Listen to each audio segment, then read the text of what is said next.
हाल ही में पश्चिम बंगाल सरकार ने ऐतिहासिक ट्राम सेवा को बंद करने का ऐलान किया है। कोलकाता भारत का एकमात्र ऐसा शहर है जहां ट्राम सेवा अभी तक चल रही है। हाल ही में इसे 150 साल पूरे भी हुए थे। लेकिन जो ट्राम सेवा आज कोलकाता की पहचान बनी हुई है, सब कुछ सही रहता तो ये मसूरी और देहरादून की भी पहचान बनती। देहरादून से मसूरी के बीच ट्राम सेवा शुरू करने के सारे इंतजाम किए जा चुके थे, काम भी शुरू हो चुका था। लेकिन फिर कुछ ऐसा हुआ कि न सिर्फ ये प्रोजेक्ट बंद पड़ा, बल्कि जिंद के महाराजा को इसकी वजह से अपनी रोल्स रॉयस तक बेचनी पड़ गई। एक लंबा केस चला और ट्राम सेवा बनाने के लिए बनाई गई कंपनी दिवालिया हो गई। देहरादून और मसूरी को ट्रेन सेवा से जोड़ने का ये पहला प्रयास नहीं था। जब भारत में रेलवे लाइनों का काम शुरू हुआ ही था, उसके चंद सालों बाद सबसे पहले इन दोनों शहरों को ट्रेन से जोड़ने का प्रस्ताव रखा गया था। लेकिन ये प्रोजेक्ट भी परवान नहीं चढ़ पाया। और ये स्थिति तब है जब दार्जिलिंग, शिमला, माथेरान और ऊटी जैसे पहाड़ी इलाकों में ट्रेन पहुंच चुकी है। फिर ऐसा क्या हुआ कि जो शहर अंग्रेजों को सबसे ज्यादा पसंद था, वहीं पर ट्रेन नहीं पहुंच पाई, वो भी 2 कोशिशों के बावजूद। ऐसा क्या हुआ कि इस प्रोजेक्ट को हाथ में लेने वाली कंपनी दिवालिया हो गई और कंपनी के प्रमुख लोगों पर केस तक चला। सवाल ये भी है कि भले ही अंग्रेज यहाँ ट्रेन ना ला पाए हों, लेकिन क्यों आजादी के बाद और आज भी यहाँ ट्रेन लाने की कोशिश नहीं की जाती।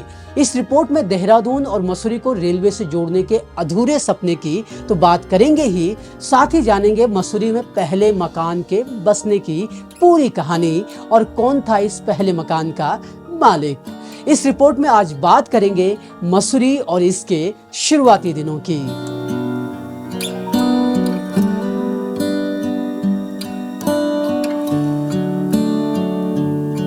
देहरादून मसूरी के बीच रेल और ट्राम सेवा को लेकर तो बात करेंगे, लेकिन पहले मसूरी के शुरुआती दिनों की बात कर लेते हैं। मसूरी को खोजने का श्रेय ईस्ट इंडिया कंपनी के कैप्टन फ्रेडरिक यंग को दिया जाता है। बताया जाता है कि 1827 में यंग ने शिकार खेलने के दौरान मसूरी की खोज की थी।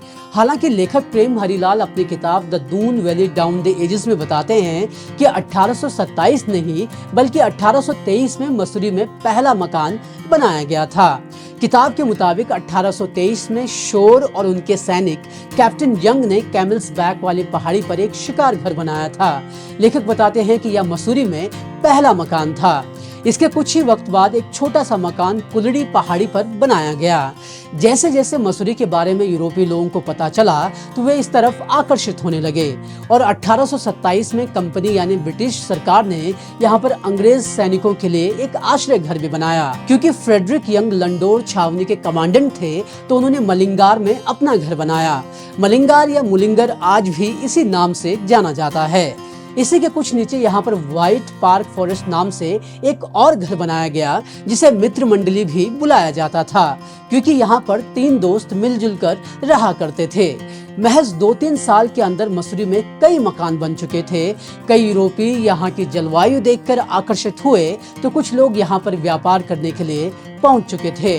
1829 तक यहाँ पर मकानों की बहुतायत हो चुकी थी। मसूरी नाम की बात करें तो इस पर लेखक प्रेम हरिलाल अपनी किताब में तर्क देते हैं कि ये नाम संभवतः यहाँ पर पाए जाने वाले मसूर की वजह से पड़ा होगा। मसूरी में लगातार अंग्रेजों की आमद बढ़ने लगी और इतिहास के कई प्रमुख चेहरे जैसे जॉर्ज एवरेस्ट भी यहाँ पर 1833 में आए। हर्षल के राजा के नाम से फेमस फ्रेडरिक विल्सन के भी मसूरी आने का जिक्र मिलता है। विल्सन ने तो कई प्रॉपर्टीज भी इस शहर में खड़ी कर दी थी और इस तरह धीरे धीरे मसूरी एक वीरान जगह से एक फलते फूलते शहर में तब्दील हो रहा था। बताया तो ये भी जाता है कि 1843 में मसूरी से ही भारत में वैलेंटाइन डे की शुरुआत हुई होगी। दरअसल एक शिक्षक मॉगर मॉन्ग को जब यहाँ मसूरी में एलिजाबेथ नाम की महिला से प्रेम हुआ, तो उसने 14 फरवरी 1843 को इंग्लैंड में अपनी बहन को एक पत्र लिखा। Letters of A Mussoorie merchant किताब में मॉन्ग के सभी लेटर शामिल किए गए हैं, जिसमें 14 फरवरी वाला ये लेटर भी शामिल है। खैर, मसूरी में जितनी तेजी से जनसंख्या बढ़ने लगी थी, उतनी ही तेजी से यहाँ पर विकास कार्य भी होने लगे और इसी दिशा में जब भारत में पहली बार ट्रेन चलाई गई, तो दूसरी जगहों की तरह ही मसूरी में भी कुछ ऐसी व्यवस्था करने का ख्याल जगने लगा। हालांकि 1890 के दशक में ही ये सोच मूर्त रूप ले पाई। मसूरी तक ट्रेन सेवा लाने के लिए दो प्रयास किए गए। पहला प्रयास 1896 में हुआ और दूसरा प्रयास 1923 के करीब किया गया, लेकिन दोनों ही कोशिशें नाकाम हुई। 1896 में ब्रिटिशर्स ने एक रूट प्लान कर लिया था। कुछ रिपोर्ट्स इस प्लान को 1893 में तैयार किए जाने की बात भी कहती हैं। खैर, प्लान ये था कि हरिद्वार से मसूरी के बीच ट्रेन चलाई जाएगी जो हर्रावाला राजपुर से होकर गुजरेगी। ये रूट हर्रावाला से सीधे शहंशाही आश्रम होते हुए ओक ग्रोव स्कूल, झड़ी पानी, बार्लोगंज के बाद कुलड़ी के पास हिमालय क्लब में बने स्टेशन तक पहुंच जाता। इसी रेल लाइन के लिए झड़ी पानी में ओक ग्रोव स्कूल की स्थापना की गई। इसी स्कूल का संचालन आज भी रेलवे करती है, लेकिन जब ये प्रस्ताव सार्वजनिक हुआ तो इसका विरोध होना शुरू हो गया। दरअसल इस दौरान देहरादून के अधिकांश इलाके में चाय और बासमती चावल की खेती होती थी। ये दोनों ही नकदी फसल के तौर पर प्रमुख व्यापार में शुमार थी। लिहाजा दून के व्यापारियों ने हर्रावाला से सीधे मसूरी रेल लाइन बिछाने का विरोध करना शुरू कर दिया और फिर इस पर राजनीति होने की वजह से मसूरी तक रेल पहुंचाने का प्लान ड्रॉप कर दिया गया और तय किया गया कि हरिद्वार और देहरादून को पहले जोड़ा जाएगा। 18 नवंबर 1896 को इस ट्रैक को बनाने की परमिशन मिली और 1 मार्च 1900 को हरिद्वार से देहरादून का ये ट्रैक खोल भी दिया गया। कारोबारियों के विरोध की वजह से मसूरी तक ट्रेन पहुंचाने का प्रस्ताव टाल दिया गया, लेकिन कोशिशें जारी रहीं। फिर आया साल 1919। लेखक गणेश शैली बताते हैं कि 1919 में गुजरानवाला, जो कि अब पाकिस्तान में है, वहां के रहने वाले बेलती शाह गिलानी ने देहरादून और मसूरी के बीच ट्राम रेलवे लाइन स्थापित करने का प्रस्ताव लाया। इसके लिए एक कंपनी भी स्थापित की गई जिसे नाम दिया गया Dehradun Mussoorie electric tramway company limited. इस कंपनी को 1921 में रजिस्टर किया गया और इसका मुख्यालय देहरादून में ही बनाया गया। 36 लाख के शेयर कैपिटल वाली इस कंपनी में कई दिग्गज लोगों ने निवेश किया। इतिहासकार गोपाल भारद्वाज बताते हैं कि इस प्रोजेक्ट में पंजाब स्थित नाभा रियासत के महाराज रिपू दमन सिंह ने 10 लाख रुपए निवेश किए थे। गणेश शैली बताते हैं कि नाभा के राजा को निवेश करने के लिए उसके अकाउंटेंट जनरल ने उकसाया था। शैली के मुताबिक ये अकाउंटेंट जनरल की तरफ से कंपनी को एक तरह की घूस दी गई थी, क्योंकि उसने कंपनी में अपने बेटे को नौकरी दिलवाई थी। खैर, प्रोजेक्ट शुरू हुआ। इलेक्ट्रिक रेलवे नेटवर्क के जरिए राजपुर को झड़ी पानी और बार्लोगंज के जरिए मसूरी तक जोड़ने की योजना थी। ये 2 घंटे का प्रवास होता और इस 2 घंटे के प्रवास में ट्रेन ओक ग्रोव स्कूल पर रुकती और इसका फाइनल स्टेशन होता मसूरी का हिमालयन क्लब होटल। भारद्वाज बताते हैं कि इस प्रोजेक्ट के लिए गलोगी प्लांट से बिजली ली जानी थी। प्लान था कि ये लाइन 1925 तक ऑपरेशनल हो जाएगी, लेकिन इससे पहले कि ये ऑपरेशनल हो पाती, इसके सामने कई संकट खड़े हो गए। बताया जाता है कि झड़ी पानी में जो टनल बनाई जा रही थी वो धंस गई और उसमें कई मजदूरों की मौत हो गई। बाद में इस प्रोजेक्ट को लेकर राजनीति भी होने लग गई और ताबूत में आखिरी कील खुद कंपनी के प्रमुखों ने ठोक डाली। कंपनी के मैनेजमेंट पर फंड का दुरुपयोग करने का आरोप लगा।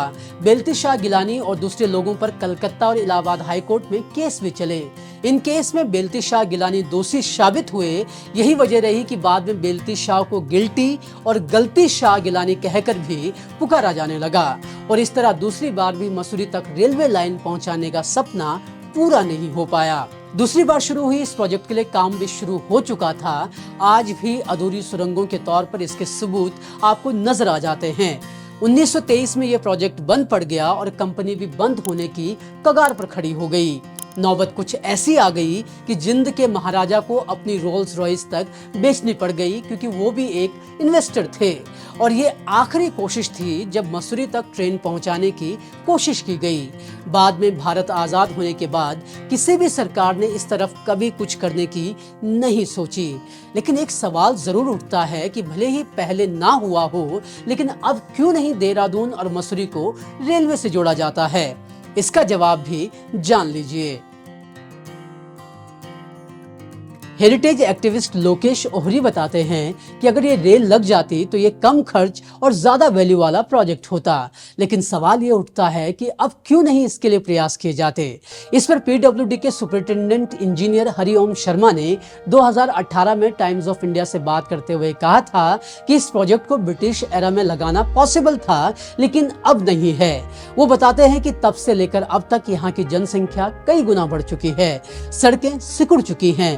वो कहते हैं कि ये प्रोजेक्ट अब पॉसिबल ही नहीं है। हाँ, इसकी जगह अब मेट्रो या मोनोरेल ज्यादा बेहतर विकल्प हो सकते हैं। कारण जो भी हो, लेकिन आज अगर मसूरी तक रेल पहुंची होती तो शायद नजारा कुछ और ही होता। अब देखना होगा कि मेट्रो और मोनोरेल भी यहाँ कब तक पहुंचती है।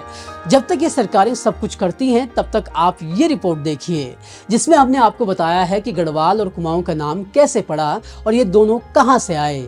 साथ ही आप बताएं कि अगर मसूरी तक रेल पहुंच जाएगी तो क्या आप उससे सफर करना चाहेंगे या फिर मसूरी तक पहुंचने वाली सर्पीली सड़कों का आनंद लेकर ही पहाड़ों की रानी पहुंचना चाहेंगे। जरूर बताएं और साथ ही इस रिपोर्ट को लाइक और शेयर भी करें और हमारे चैनल को सब्सक्राइब करना ना भूलें। धन्यवाद।